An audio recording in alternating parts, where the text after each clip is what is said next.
Camp-Tinio Elementary School nagsagawa ng masusing pagsasanay sa sports writing bilang paghanda sa DSPC.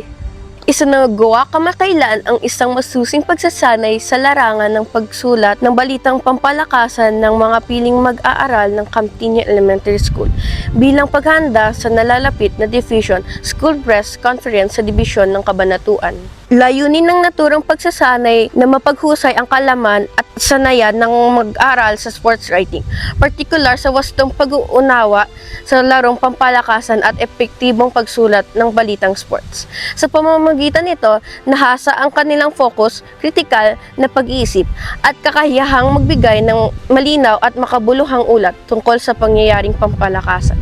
Sa unang bahagi ng programa, nagkaroon ng lecture discussion na tumatalakay sa mahalagang elemento ng balitang sports, mga teknik sa pagsusulat at wastong pagkuha ng mga detalye.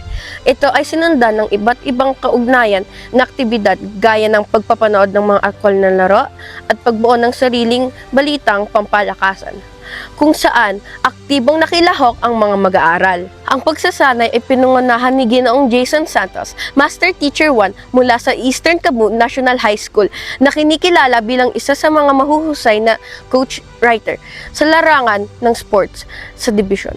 Ibinahagi niya ang kanyang kaalaman at karanasan upang higit pang maihanda ang batang mamamahayag sa kompetisyon.